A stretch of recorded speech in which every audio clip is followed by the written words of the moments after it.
Just getting warmed up. Just get going.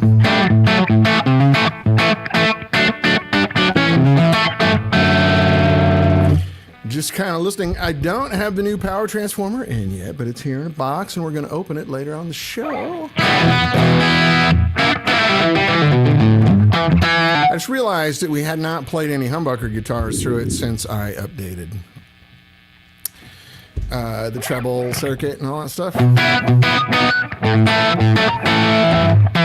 Seems to be working pretty good.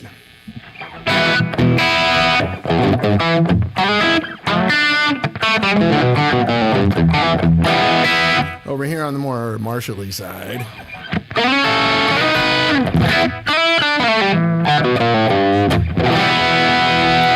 I'm kind of digging it. But hey, Scotty, the two notes is lit up, but it's not on. It's a little deceiving. I guess I should take it down.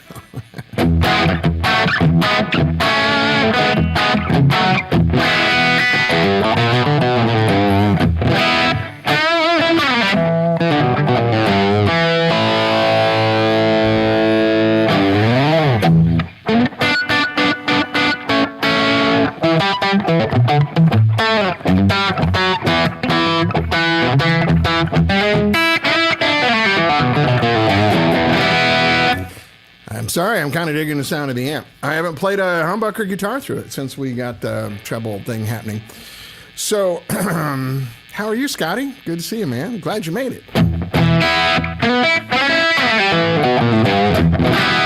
So, just to get it out there, next week I will be doing my show from San Diego at Ron Ellis's shop. I'll be down there in Carlsbad, North San Diego.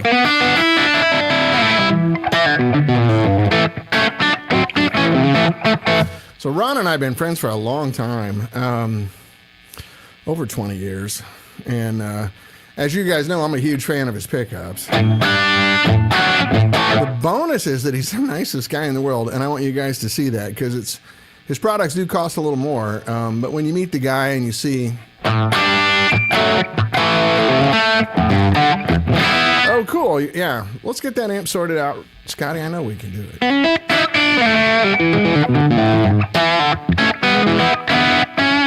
Sorry, I'm enjoying the smell of my own farts here. I'm digging this amp now. It's going to get better with the new power transformer. It's going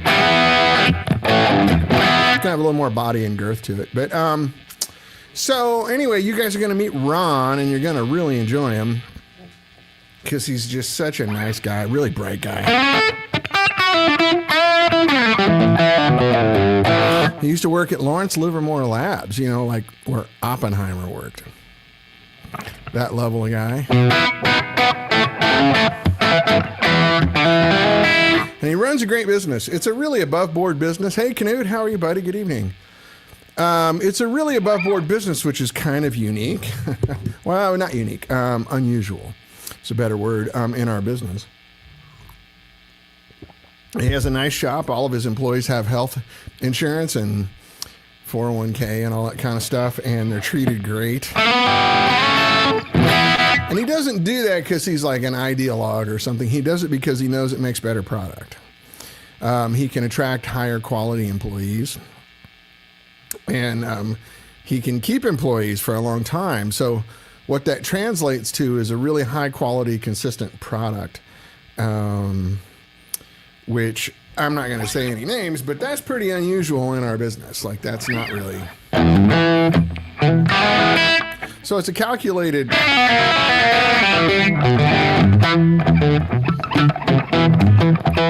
It's a calculated thing that he does, and it seems to be working. He has a huge backlog on his pickups. He keeps expanding, hiring more people.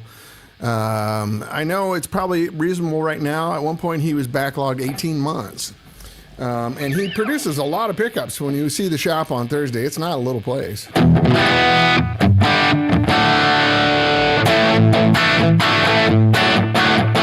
This tone is reminding me of a lot of stuff when I first started playing guitar that I really like. Sometimes I don't even like the songs. I just like the guitar sounds. Yeah. That sort of thing.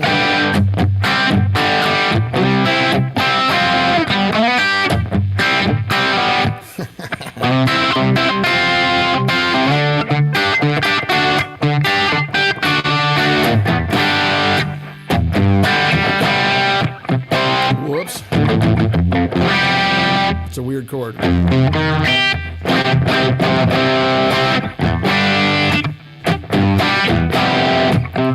Anyway, Ron Ellis.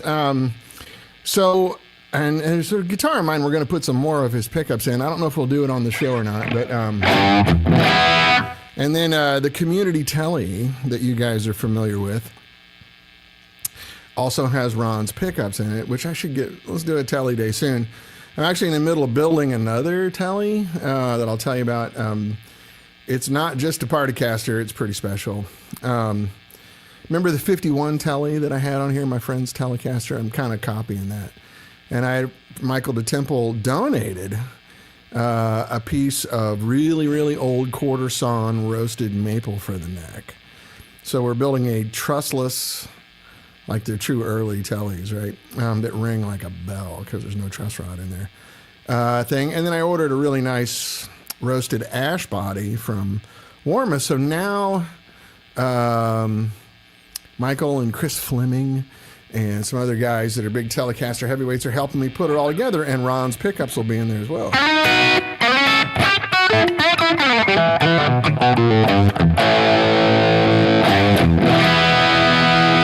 But anyway, I do have the new power transformer here. And you guys, I'm going to unbox it like it's Christmas, you know, which for an amp guy, it is Christmas. Total nerd stuff. Yeah, I haven't played this guitar in a couple of months.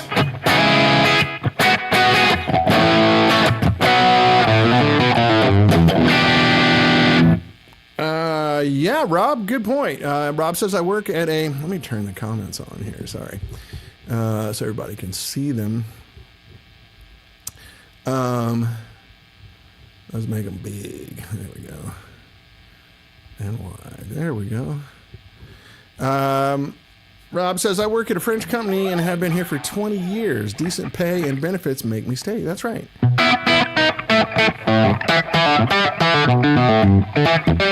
You guys have probably noticed, if you're more than 30 years old, the pattern in the music business of upstart companies that offer really great products at a really cheap price. It's because they're doing it out of their house initially.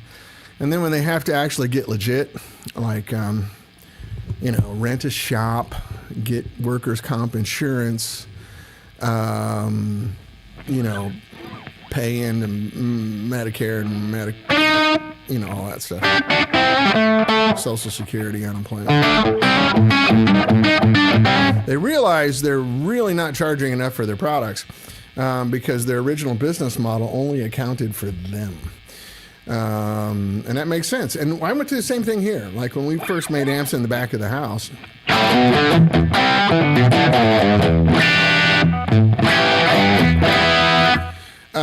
When I first made amps out of the back of the house, the profit margin was enormous. And I could sell them at a better price. And then we got so big that my expenses got nuts, you know. I had $750,000 a year in overhead at one point before I ever made a dime. Mike Leaptrot says, I'm building a dream Telecaster this weekend. Finally found the perfect neck, just waiting on my Lindy Frail and steel pole 43. Well, that's cool, Mike. You should send us pictures of it when you got it ready. Mine should be ready around Christmas. It's getting painted right now. It's getting painted at a shop that I can't say the name because they don't want to be known for doing custom work.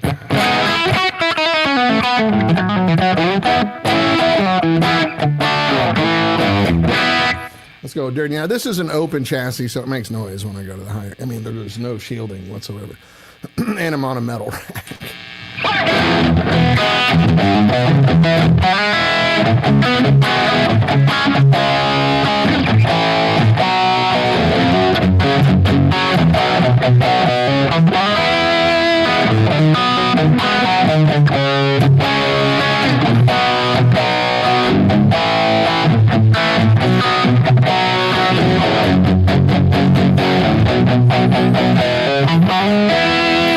like a Beatles tune as a metal song. Isn't that great?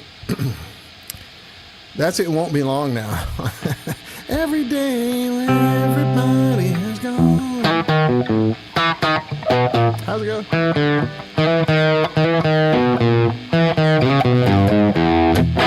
Since you left me, I'm all alone. Now you're coming on home. I'll be good like I know I should. You're coming home, you're coming home. But hey, take it up to 2025.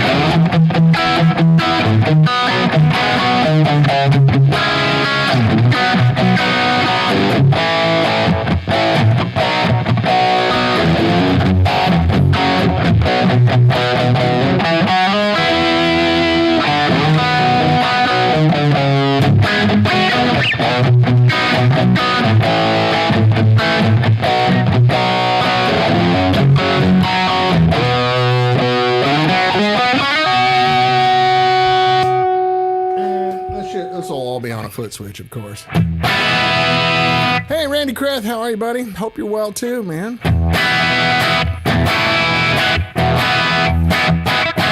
So just a good little Ron Ellis humbucker sound.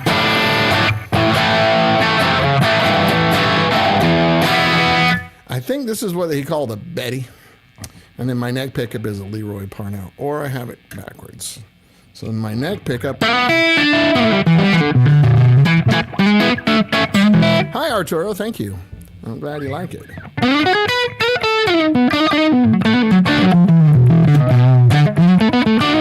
Which tone did you like, Arturo, when I was doing the Beatles song as a metal song?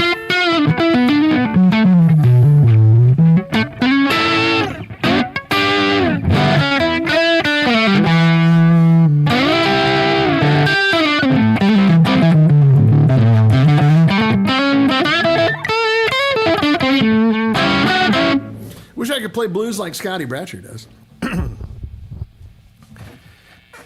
I play more of a Clapton.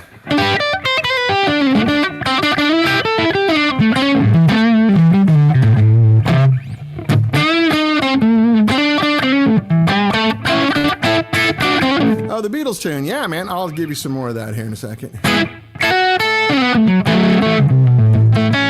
Quit practicing and you can. Thanks, Scotty. That's very generous. If you guys aren't familiar with Scotty Bratcher, you really should go look. He's a modern blues guy, but he doesn't play like other people. Yeah, like Mike Leaptrop says, we all wish we could play like Scotty. Yeah, that's right. He's really great. And I can tell you from personal experience, he's quite the gentleman as well.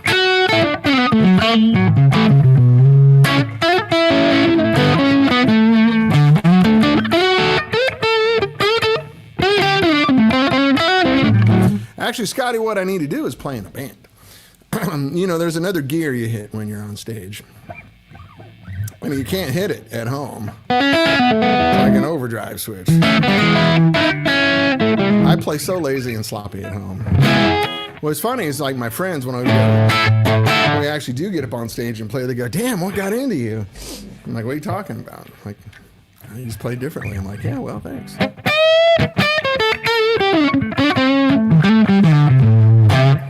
Let's go just a little more here.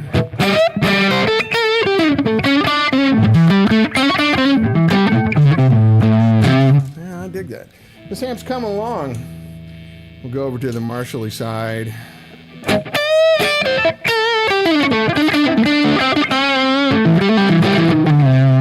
And go up to full gain. This is all on foot switches, by the way.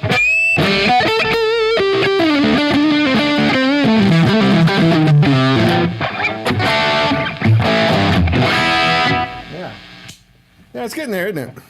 We're almost done. I think this power transformer is going to be maybe the last thing we need to do to it. And we can start making, I got to produce it. I play an AC30 and use a treble booster. Hey, right on, Arturo. You're a man of taste. That's my kind of rig. That's a good rig for sure.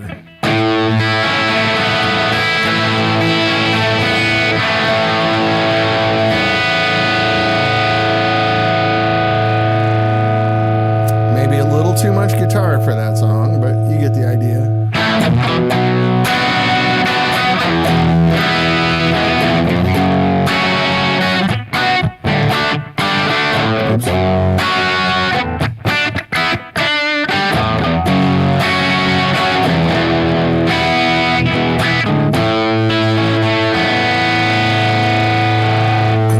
A lot of those Beatles songs weren't good as hard rock songs. One of my favorites to play either as a ballad or as a hard rockin' song. Come on, little Gibson. Oh, Gibson guitars. Even when you have a replacement nut on them. Something about him. The B string does not. Come on. It's grabbing, I think.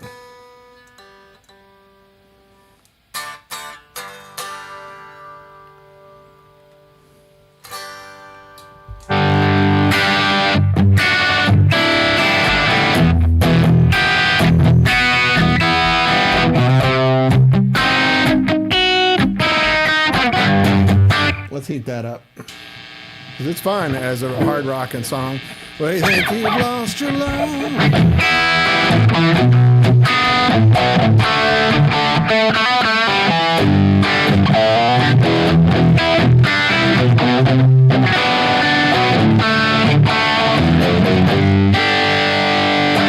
Hey, Michael, how are you, buddy? I still have long COVID, but I'm getting there.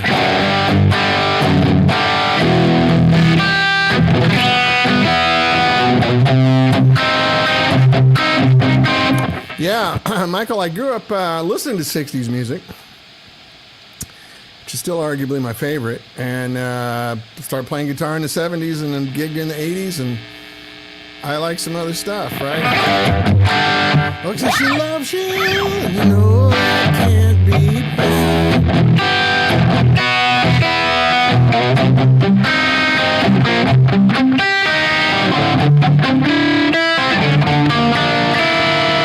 It works, doesn't it?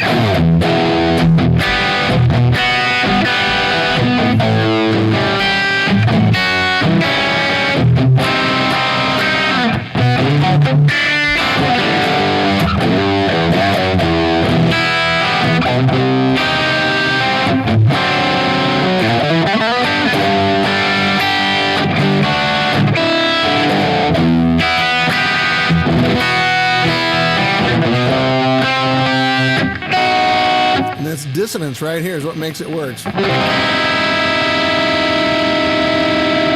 That's what makes that song resolve. When you play it slowly, it sounds horrible, but up to speed, it sounds great.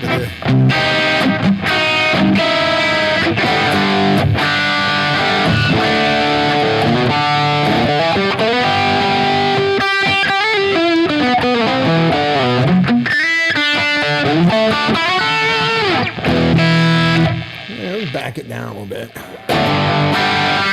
Yeah, that's a lot of dirt on the guitar, Greg. Yeah, the Beatles songs weren't great. They're timeless tunes. But I mean, I can even take the same thing and like play it middle position, kind of a ballady thing, right?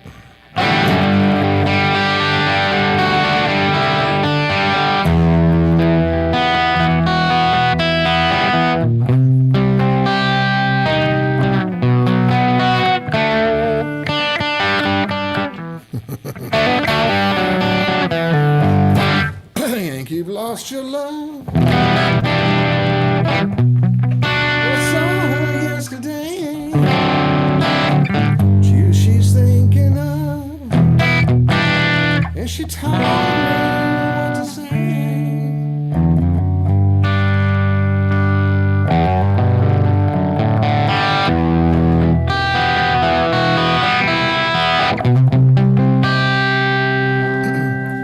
You know you should be glad.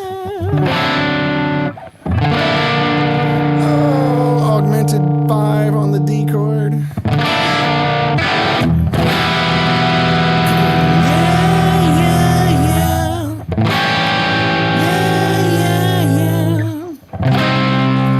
Love like that, you know you should be glad.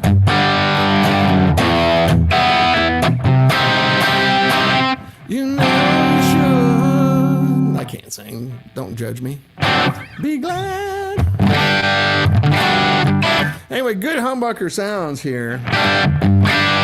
I'm listening while I'm playing, which sometimes if I look kind of like I'm spacing out or not paying attention, it's because I'm listening. I mean, I've gone to the ear part of my brain. So I need to look in the camera while I play guitar, otherwise, who cares, right? And then I got to read the comments over here on the right side of my screen. And then play guitar at the same time. Sometimes I fail. Mike Leapshaw, all these years later, and I still can't believe you're the guy that sold me my first Marshall. And I'm pretty sure Peter Stroud sold me my first Les Paul that I still have. I miss Rhythm City in Atlanta. Yeah, that was for fun times. Even though George Luther was a really difficult guy to work for, we had a lot of fun. George was fine. He just had some, let's say, idiosyncrasies, if that makes sense. George did teach me a lot about being a good businessman because he was an excellent businessman. I mean, excellent businessman. And we all learned a lot from George about being hardworking and professional. But he did some stuff that was really funny.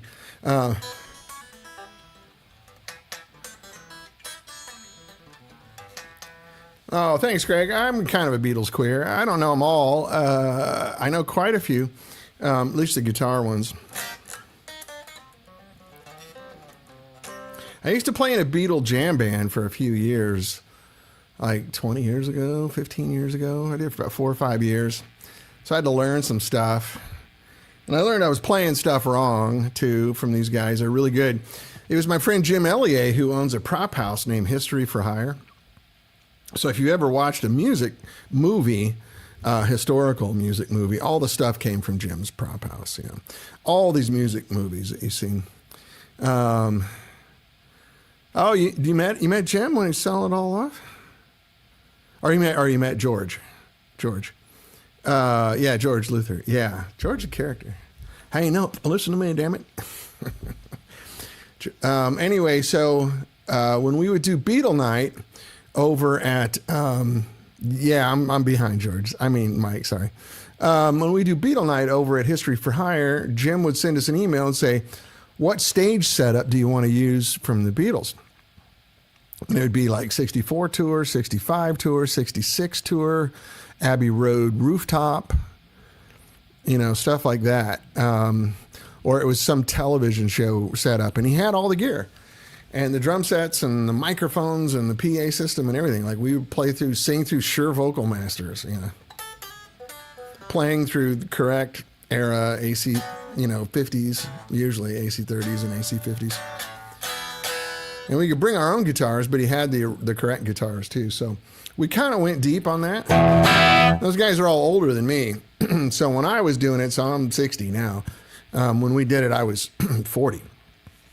And those guys were all, you know, 55 to 65 then. And they saw the Beatles live. Like they were really serious Beatle guys. So they had to kind of whip me into shape, you know, conform me. They gave me lots of criticism. But even just like playing.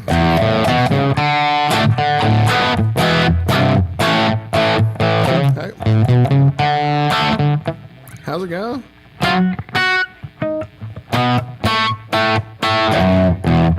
See, I'm not even doing it right. It's been that long.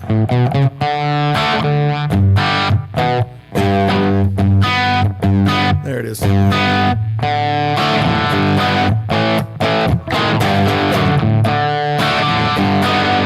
So you got to hit a G, right? But then you got to hit this B with your pinky.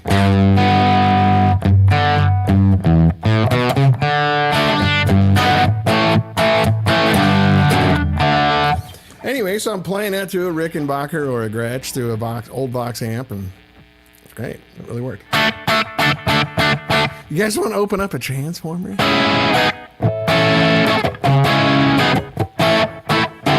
I still have my little echo on here. I always do it. That's just the way I play it. I've always played that way, but there's no echo.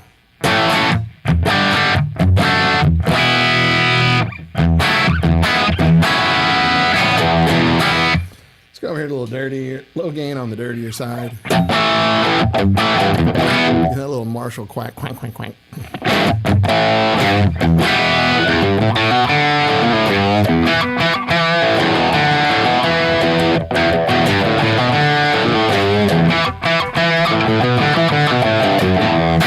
So George, or Mike, you met George when he had the store up on Jimmy Carter Boulevard, right?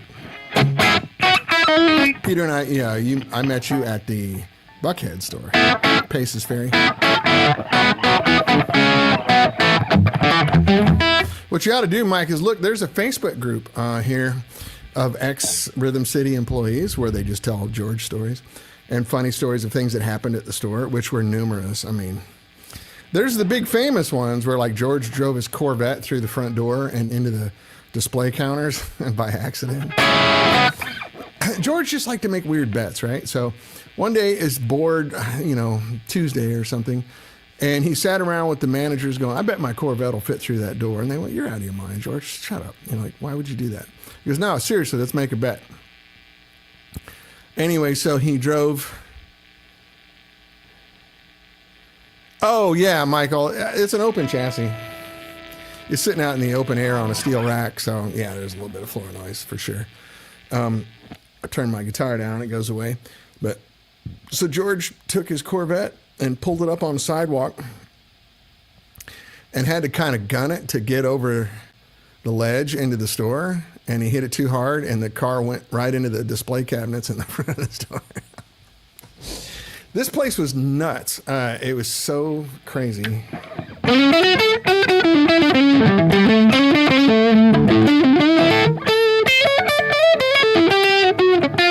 Yeah, Michael, so I live in a 90-year-old house in a 100-year-old part of town. So the electricity in the house is sometimes kind of noisy.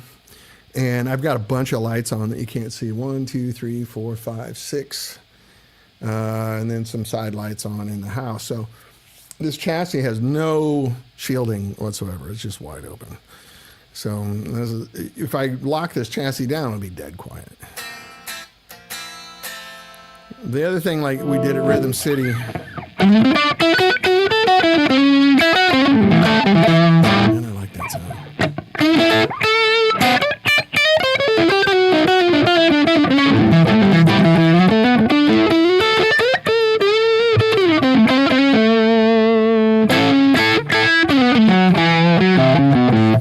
That works. I'm gonna do middle position.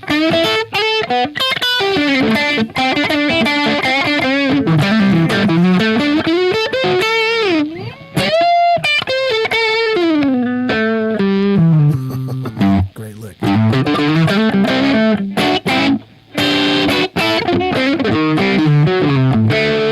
Roll back to the neck, pick up just a little bit. Get your Jimmy Page.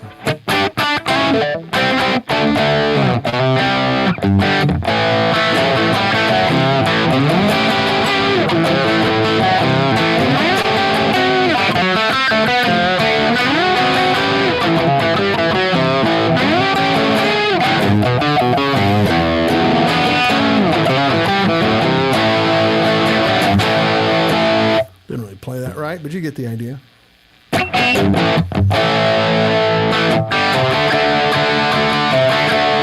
Out of tune.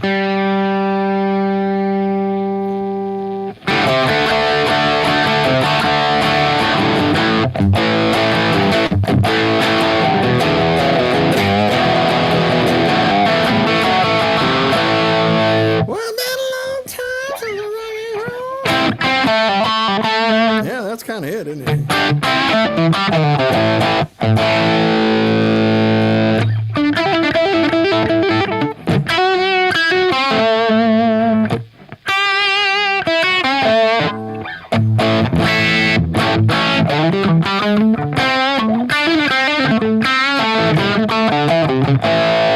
That's just a classic Jimmy Page. So I got like the bridge pickup rolled back down to like 7 or 8. In the middle position like that. See, middle position. Come on now. Ow. Great rhythm sound. So this is what I do, when we're making amps. I sit around and play stuff, and you guys are getting in on it.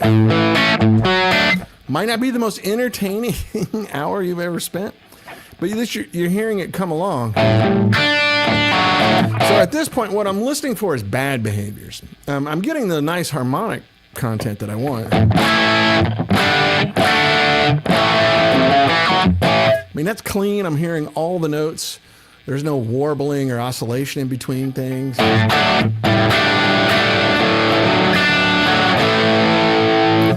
Things that normally don't. You've heard me play my one, because the chords are so messed up.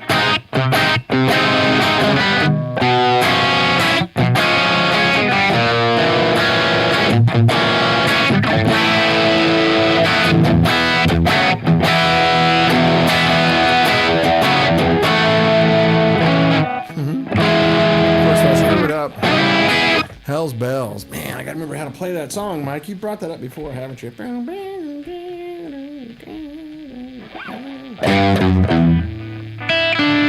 I gotta look it up. I can't remember. I'm sorry. Hey, what's happening, Rob Taylor? It's a Galloping Gourmet from Toronto, Canada, right here. Sorry about your Blue Jays, buddy. In all fairness, they played great. The Blue Jays played really well. They beat the Dodgers in every stat except for one.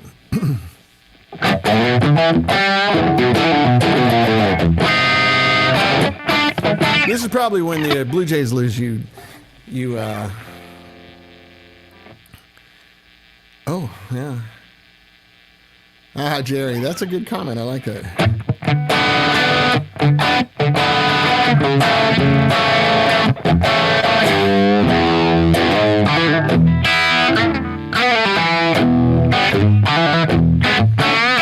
No, in all seriousness, Rob, salute to the Toronto Blue Jays. They played really well.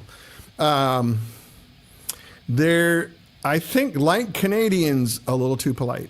That's the only reason that the Dodgers are scrappy, mean bastards who took it away from them. But that's actually a good problem to have, that you're nice. We all sat here in LA going, damn, these boys are playing ball. They're doing really great. The Dodgers were not. There was a few games during the World Series where they played like a high school team. How they brought it back is quite impressive, especially 2 games in a row in Toronto. It's a hard place to win because the dome is really loud. Yeah, Randy, you should be proud of the Blue Jays. They played great. They really did. I mean, everyone here in LA says the same thing of like, damn, that was a good baseball team. And they're really nice. Like our reliever Vesia wasn't there. Apparently his wife, they may have lost a child in pregnancy. So maybe that's the rumor. So God bless him. I hope it's not the case.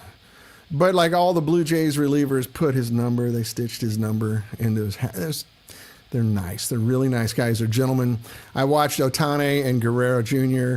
be friends. Every time they ran into each other on first base, they were laughing and joking and playing. It was really nice. Good gentleman sports, man. I dig that a lot. And I'm not surprised that that's what came out of Toronto, because Canadians are our best friends.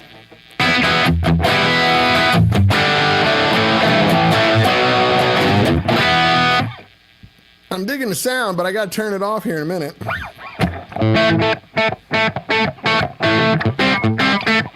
It's too dirty, isn't it? Got to be down here.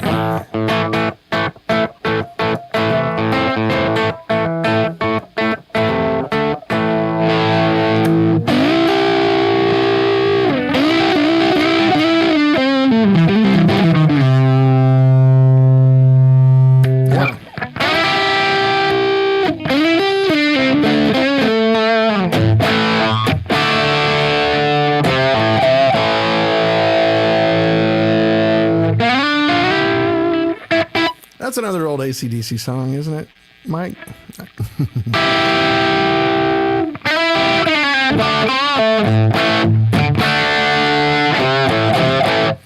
Anyway, let's look at a power transformer. Jerry White made a good comment here. I watched an old interview with George Harrison from 1981, and I was surprised to hear him say that lots of people were saying, even in the mid-'60s, that guitar-based music was on its way out. Yeah, well, so much. Scotty Bratcher says the LaGrange solo was recorded on a super lead with a fried power section. Could be. I know the intro is, I think, a Telecaster through a deluxe, like a Tweed Deluxe.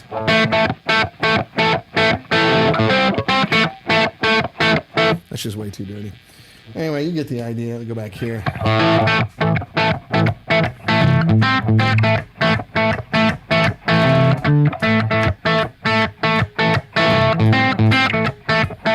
Rumors spreading around in that Texas town. I can't sing that low. I can't sing anyway. About that sack outside Grange. They got a lot of nice girls. Sounds like David Letterman, doesn't it? They got a lot of nice girls there. Just let me know if you want to go.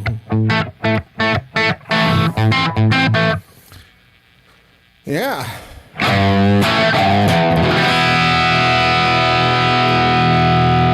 Could be.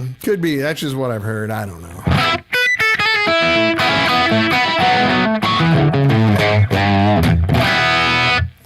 But anyway, I think this amp's about baked. I'm just going to get this new power transformer in. I don't really hear anything that's bothering me. For weeks when I played it for you, I heard stuff that did bother me.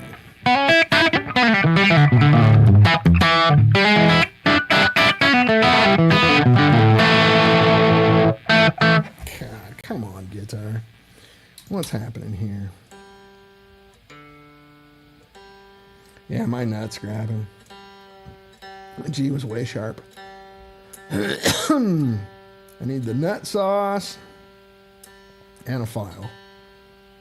Just clean it up.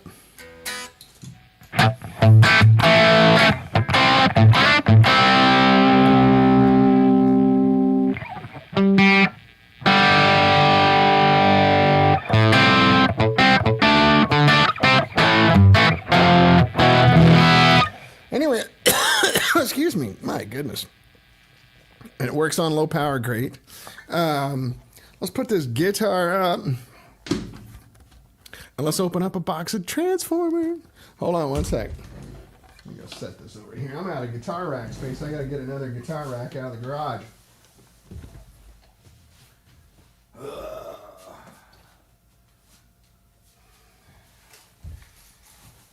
Let's see, where's my little pocket knife?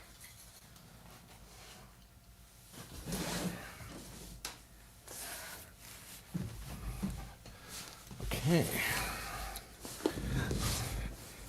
Oh, it's my favorite box to get when it comes to my house. Ooh-ah. I wish there was a way we could get your guys' voices on here so we could have like a Zoom call. Congratulations on still being in shorts. Oh, yeah. I'll be in shorts probably till Thanksgiving, sometimes at Thanksgiving. Like I go down to my cousin's house in San Diego for Thanksgiving usually. And 75% of the time it's in shorts. I think the high today's in the low 70s or something here. People say, what is it that you like about California? I'm like, well, I'm going to be honest. I grew up shoveling snow and raking leaves and sweating my you-know-what off in the summertime. I don't do any of that here. So I think I paid that bill. Oh, here we go. Look. Oh, yeah, it's a big, heavy son of a bitch. Yeah, we're going to put this in this weekend. Either tomorrow night or Saturday. So most definitely I should. Oh, this is heavy. I should have it for you. Playable next week, hopefully. And everybody's doing me favors in their spare time, so I have to kind of be cooperative about that, which is fine. I don't mind. But let's get where you can see it. Oh, yeah. Lots of foam, lots of packing. Lots of tape.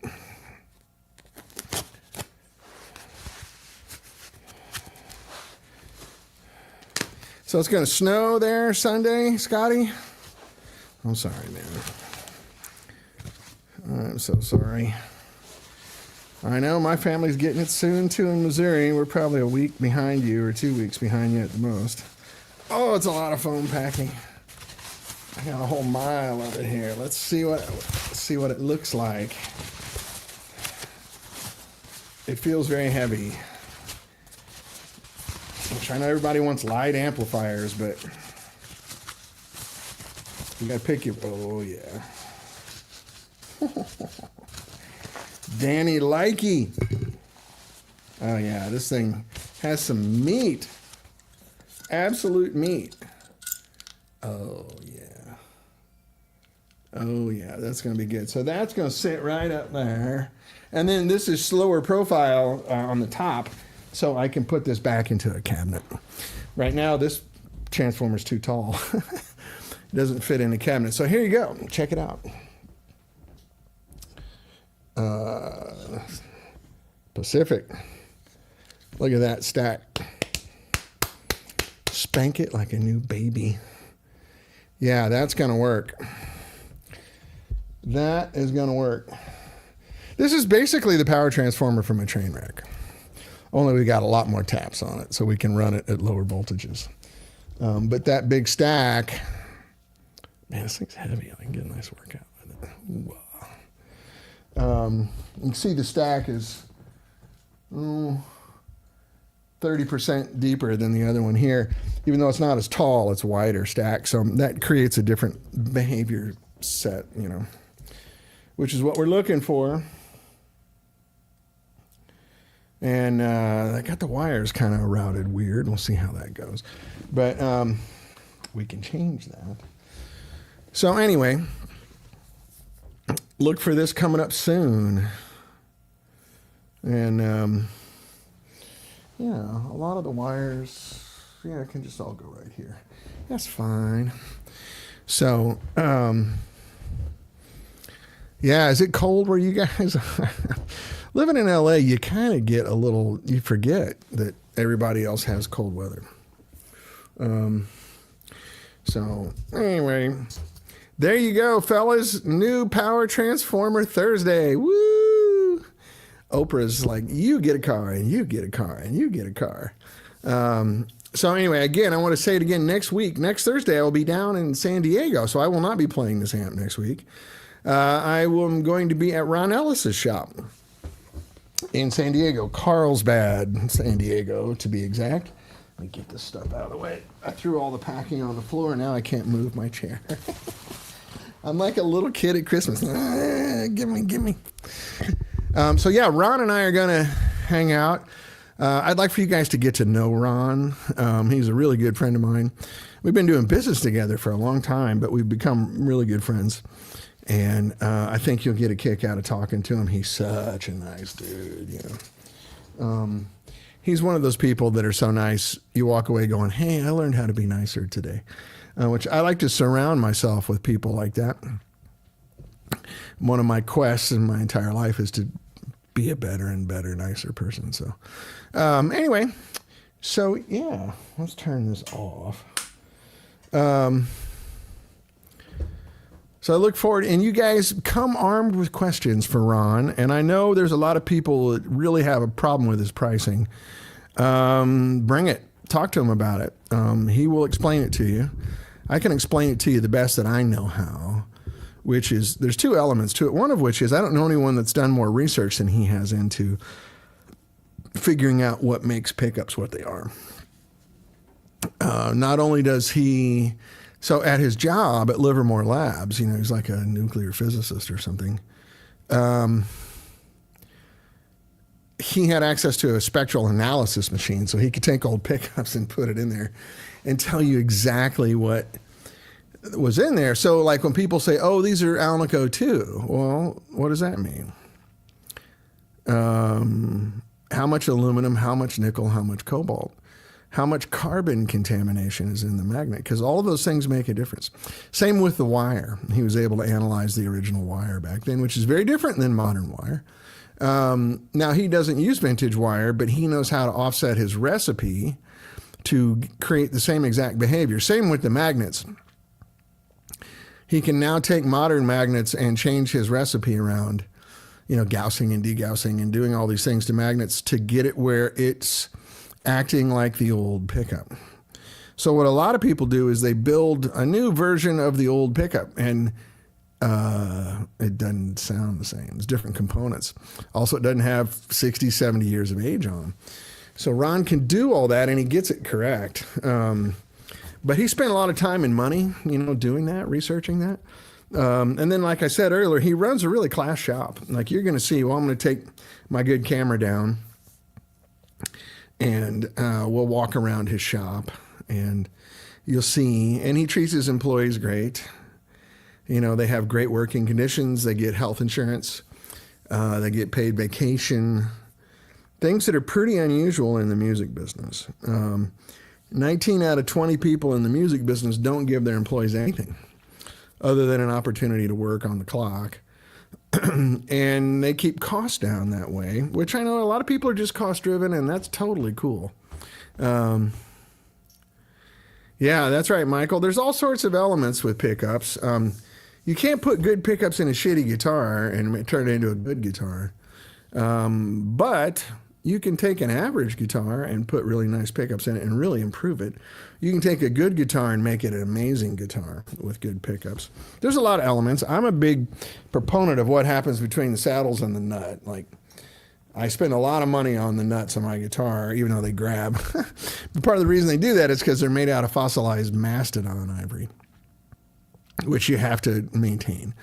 Clearly, you can see that I'm not maintaining mine as well as I should. But, yeah, and then, you know, really high quality bridge with saddles, and the anchor point behind the bridge is hugely important.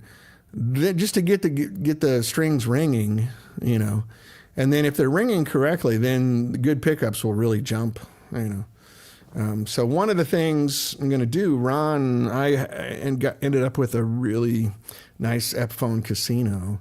It's an import one, but it's been upgraded quite a bit. It's got a real Bigsby B7 on it, not the import poo-poo one made out of old soup cans. And I have it here. I can show it to you. And we're going to take the pickups and rewind them. Uh-oh. Oh, it's my chair hitting the microphone. Let me grab this really quick. Hold on one second. You'll see. So, if you guys know much about casinos, the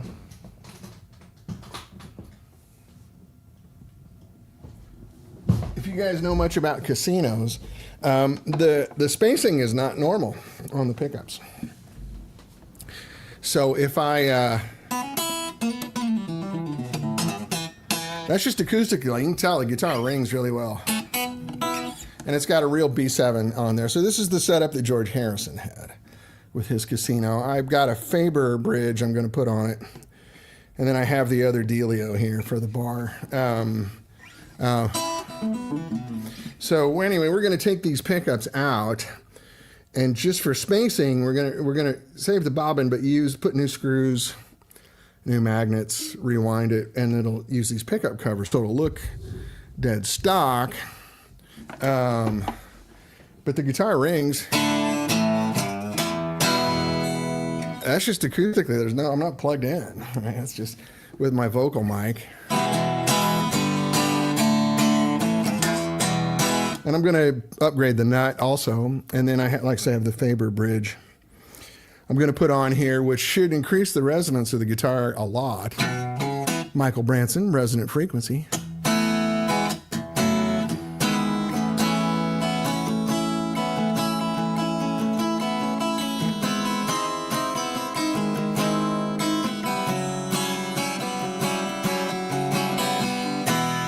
So you hear how well this guitar rings, right?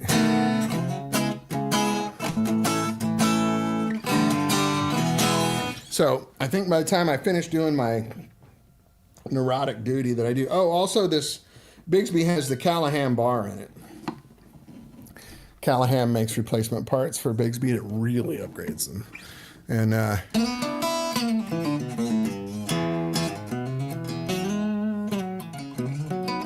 guitar plays great. But I always liked George Harrison's setup with his Casino before they sanded them all down natural, right? Like there was a period 65 and 66, I think, where they toured with Casinos.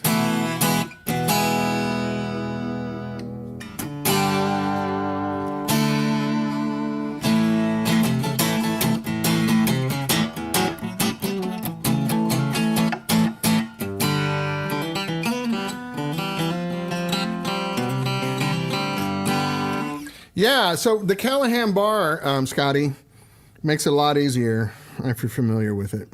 If you can see it. Makes it a lot easier to string the guitar up. See how you can just go right through there. And plus it's, you know, the German whatever steel, so it resonates really well. I got one of those Big Fix things, you know, for the front bar.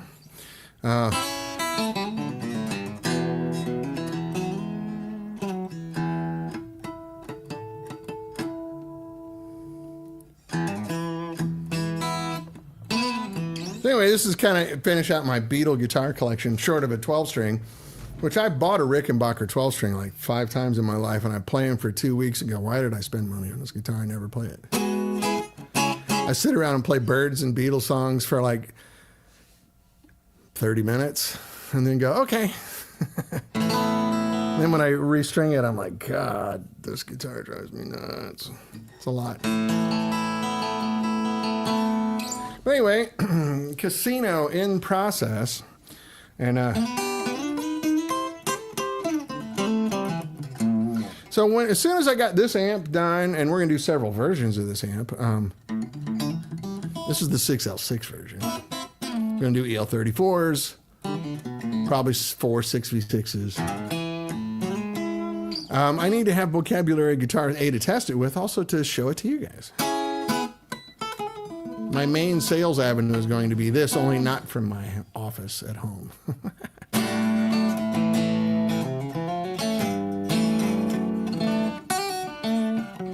Let me put this back up. Anyway, you get the idea. Fun guitar in process. Ron's going to help me with this. And get it all correctamundo.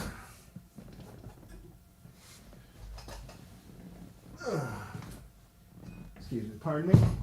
Anyway,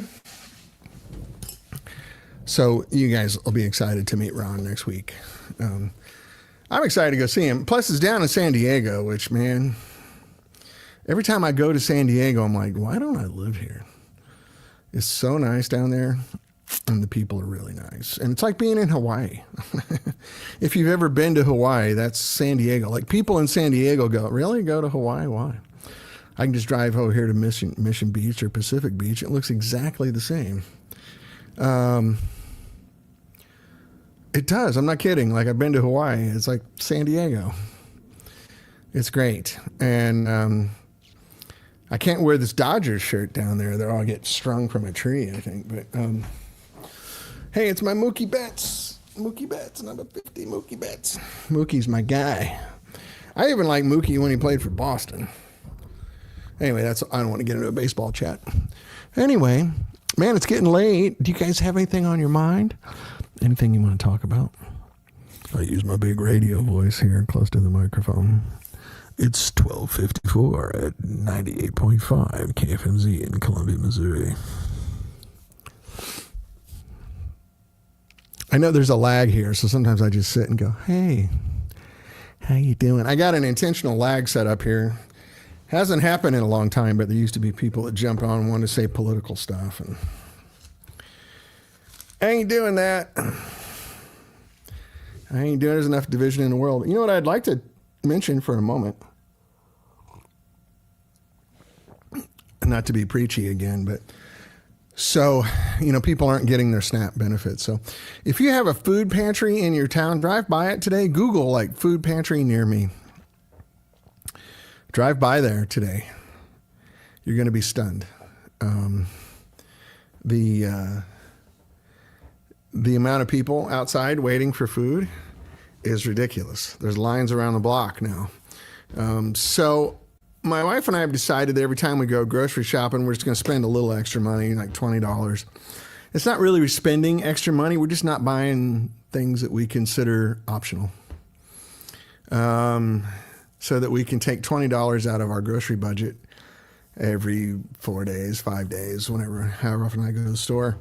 And I can buy things at Costco, which if you're in the Midwest, it's the same as Sam's Club, right? Costco out here in the West. Same kind of deal, wholesale. Scotty, am I building anything with an EF86 in that format? I hadn't planned on it. I can definitely convert other amps to this power scheme, though, which I'd like to do. I have a Monterey over here that the one I played on the show a few weeks ago, I'd love to convert that to this. Like put this transformer in it, actually. So anyway, go to the food pantry and see children getting starved by politicians to prove a point. It will break your heart. So I went over to, had a bunch of stuff from Costco in my car, like 3 trips to Costco. And I've been trying to donate the food, and I can't even get in the places. There's so many people there. Like, I went to a place yesterday in Burbank called the Temporary Aid Center on Burbank Boulevard. And the line was so long, the people at the thing said, "Can you come back later?" It's all hands on deck right now. And there was 100 people out the door. So this morning I went to the church over here in my neighborhood, St. Charles Borromeo, which, by the way, is a church that Bob Hope built. Bob Hope paid for it out of his own money. It's a neighborhood just down the street called Toluca Lake. I could walk there if I didn't have to carry a bunch of stuff. But Bob Hope himself funded the church, and they had a huge operation going on there. The guy told me this morning, I called there yesterday and said, "Hey, I can't get into any of these food pantries. Can I come by and see you guys?" They're like, "Yeah, we close at 11:30 because we're out of food by then." Like, "Really? You're out of food?" He goes, "Yeah, we used to." They told me this morning they used to deal. So Tuesday, Wednesdays, and Fridays, they take care of families, low-income families. And then Thursday, today, is homeless day. So they give homeless guys a box lunch and some take-home stuff and a shower. They have a shower truck that comes there, and everybody can get a shower. And they have counseling there, and they also have like an art booth where they can paint. And it's really nice. Anyway, the guy told me that since the SNAP benefits cut off, which I know in the news they're saying they're going to get turned back on, but they won't get their money for 2 weeks to 8 weeks over holidays during Thanksgiving and Christmas. Isn't that neat? Anyway, so he said they used to deal with like 10 to 15 families a day at this church. Now, granted, in my neighborhood, there's 10 churches. They're all doing this. This is LA, like a lot of people in a small area, right? So I ended up over at this church just because they could take me. And he goes, they used to do 10 to 15 families a day. Now they do 60 families a day. And they might have to open up another day because it's all volunteers. So I went there this morning, and it was homeless people everywhere. And they weren't criminals. They weren't junkies. It was very dignified. Not the story that you would see on the news. So I highly encourage all you guys to do this because I don't know about you, but holding food as a political weapon to me is unforgivable. It's unforgettable and unforgivable. I can't imagine that any decent human being would do that. But here we are, 2025 in the United States of America. Politicians are holding children hostage. They are starving children. Now, does that sound like something from the United States? That sounds like something out of some third world dictatorship. Like Saddam would starve children for political purposes, right? Here we are. So anyway, here's my suggestion to you, especially since we're coming up on the holiday season. We spend a lot of money Thanksgiving and Christmas.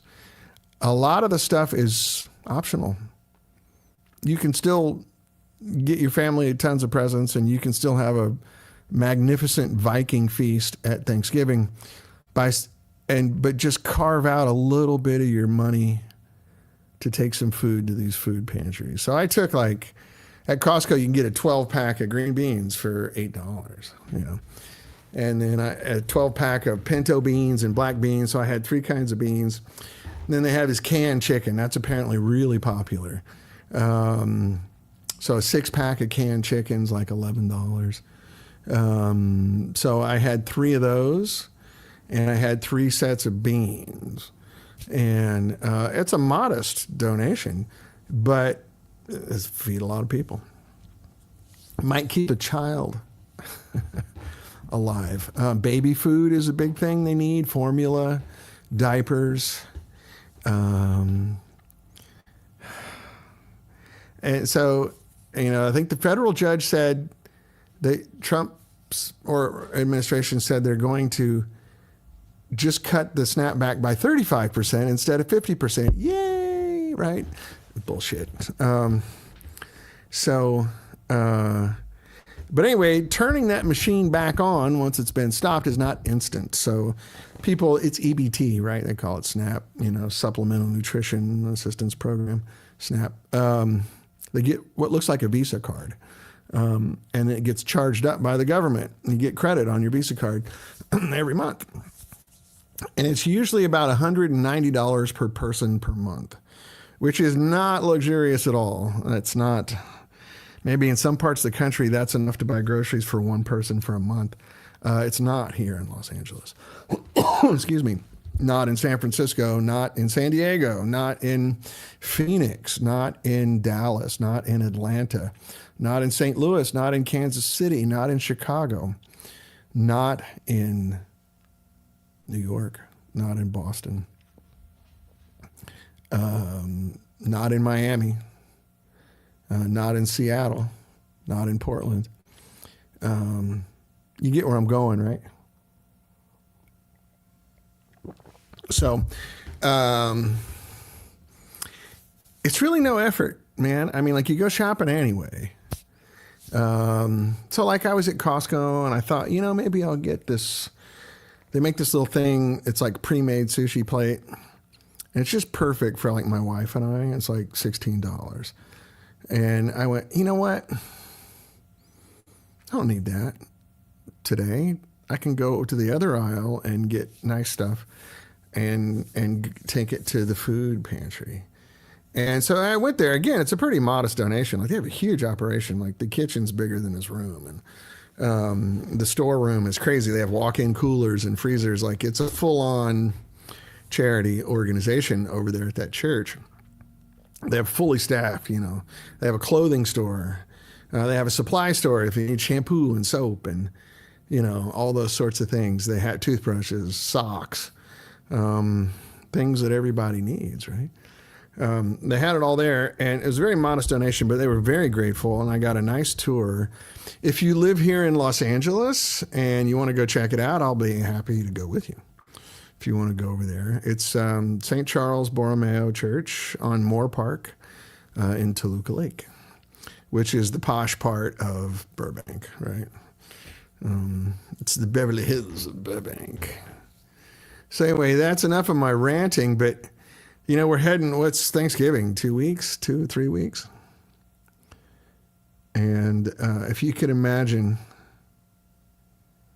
telling your child that you don't have food.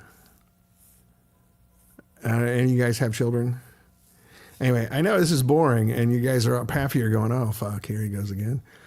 It's really important. Never in the history of this country or any civilized Western country has any politician held children's food hostage as a bargaining chip. So SNAP benefits didn't have to be cut off. They can fund it. They chose not to because it puts leverage on their political opponents.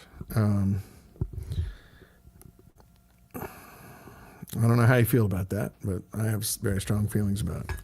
I like children and I like food. I try to eat food every day. How about you? I certainly do. Anyway, that's enough of my rant. It's very cheap and it's very easy to do. And so if everybody here just said, yeah, you know what, here's $20. I'm going to buy normal food this week, or, you know, hold off on anything for $20, right? It's nothing. And help somebody out, you'd be making a big difference. So for $20, you get enough food that's like for 6 or 8 meals. When you go to these wholesale grocery places. So like it's Costco out here in the West, it's Sam's Club in the Midwest. I think they're in the South too. There used to be Price Club, there's Smart and Final, all these wholesale grocery places. If not, find somebody who'll help you out. Just go to the grocery store and go, hey man, I'm going to donate this stuff to the food pantry. You got any kind of deal for that? And they'll probably go, yeah, if you buy a case of those peas over there, I'll give you a hell of a deal on it. All you got to do is ask. If they say no, you're no worse off than you are now. So give it a shot. See if you can do it. Anyway, so that's the news from the front. I am going over tomorrow morning to Mojave to meet David Royer and everybody else. And we are going to be working on the little bitty amp, which is almost ready. One that's portable, so I'll be able to show it to you guys soon, and also to investors who want to see it before they put money in. You're going to dig it, man. It is so cool. It's only 2 watts, and I'm trying not to give away all the secrets, but it's only 2 watts. 2 watts wide open. Clean, it does like 1.5, 1.6. It's adorable, but it's just it's just an open circuit board now, and it floating in a chassis. It's ugly. Anyway, okay, last call, fellas. What you got? What you got? Hit me. I still see we have quite a nice number of people here still. So what do you guys have on your mind? You got any amp questions? You got any guitar questions? You got any industry questions? All of that stuff. I'll do my best to oblige you with any questions you may or may not have. I got so much stuff. I got another Super V bridge coming. I'm going to redo another one of my Strats with it. And here's a Telecaster set up. One, two, three, four. And then I think, yeah, this is the one for the new Tele, which is humbucker in the neck. So this, I can flip the phase on the humbucker because, you know, Keith Richards' sound is out of phase, right? Humbucker's out of phase. Oh no, this is the coil tap. So this is in phase, out of phase. So I got bridge pickup, middle position, neck pickup out of phase. Let me see if I can do it the right way. So it's like bridge, middle, neck pickup out of phase, and a coil tap on the new guitar. So that's going to be fun. I'm excited about that.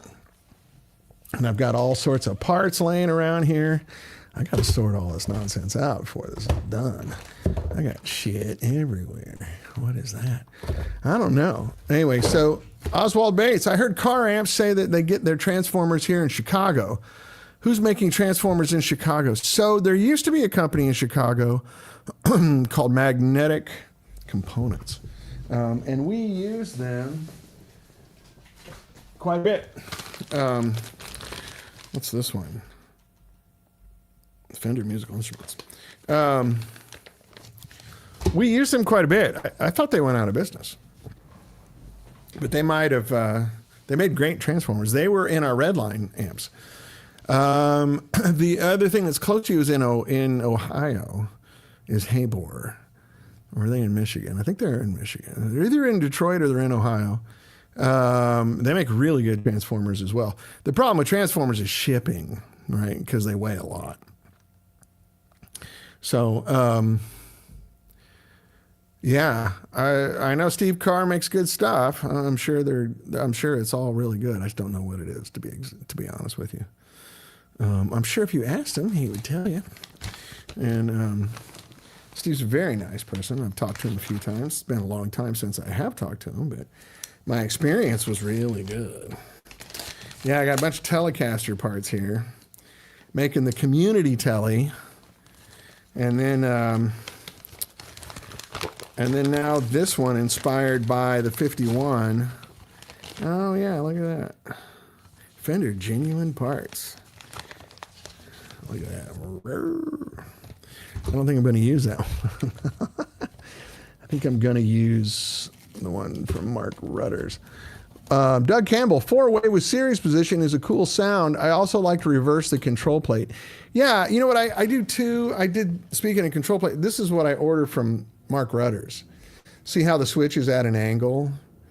For me, that works a little better. I tend to be very clumsy with Telecasters. When I reach to flip the switch, half the time I drop the volume on the guitar or something. I don't know how to do it correctly. I didn't grow up playing tellies. So it's kind of an odd, man, I got a bunch of junk here. I got to sort all this out. It's kind of an odd setup for me. It's not natural. I grew up playing Gibsons. And then I got a Strat. I think I got my first Strat when I was 18 or something. I'd already been playing guitar for 6 or 7 years at that point. Only Gibsons. It's all I had. I had a little Gibson Les Paul Jr. that was my baby for a long time. And man, I got so much stuff. Let's clean the desk off over here. I like the comments. Keep them coming, even though I am like getting distracted. I like talking to you guys, and sometimes I feel like I do too much of that. I don't let you guys talk. So, hey, there's my daughter. Bye, Pims. Have a good one, sweetie. She's out to go ride her horse. Yeah, man. So, oh, here we go. Here's the one I'm looking for. Glendale. That's what I'm going to use. This stuff's really good. Let's see if I can get it out of here. Let you have a look at it. Kind of aged looking, but it's thicker. Really nice, really nice. That's going on the new one. Along with, this came from RS Guitar Works. If you know Billy over there at RS Guitar Works, he'll make you anything you ask. And it's always really, really good. Let's see, there's one other thing I'm looking for. So I got my plate, which this plate will go on here like that, right? But see how the switch is going to be angled? You can see that. That works really well for my hands. I'm not saying better, worse, good, bad. That's just for me subjectively. It works really well. And that's just me. On here, I got a heavy back plate with some heavy screws. Also from, I forgot who it is now. I just got an error that they're having problems streaming to Facebook. So if you guys are on Facebook, is that why I'm not seeing comments? Probably. Yeah, this is from Glendale also. Look how heavy this plate is, really thick. So all of this adds body, to your guitar. I'm trying to make it as resonant as possible.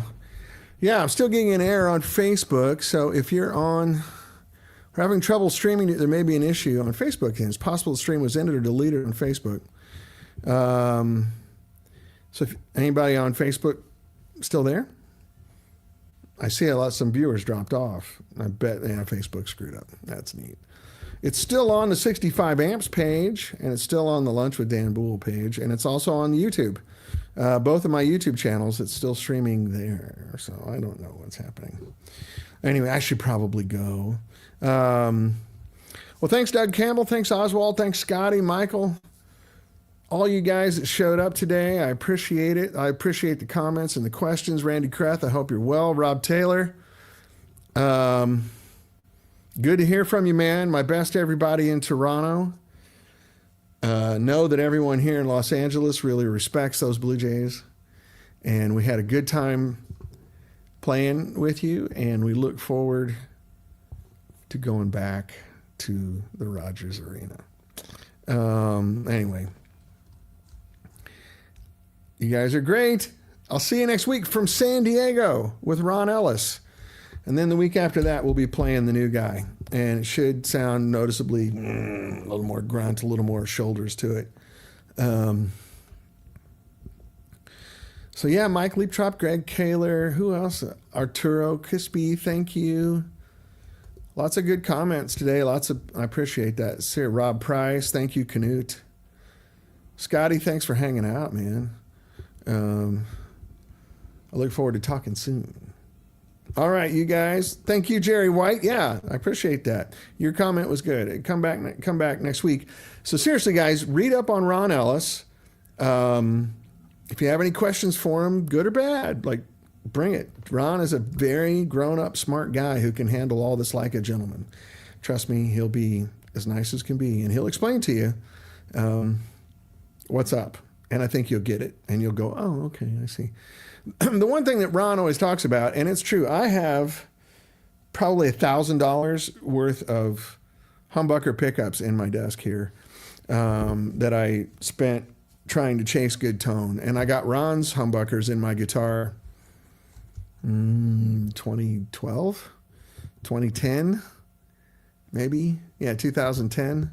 Haven't changed anything since. I was changing humbuckers in that guitar every year or every 6 months, chasing sound. With Ron's, I don't. So even though his pickups cost a little more money, you actually save money by just go ahead and doing it. Put it on a credit card, pay it off over time, whatever. It's worth it. Trust me, it's worth it. Anyway, I love you guys. And I'll see you next week from San Diego. All righty, take care. Love you, mean it.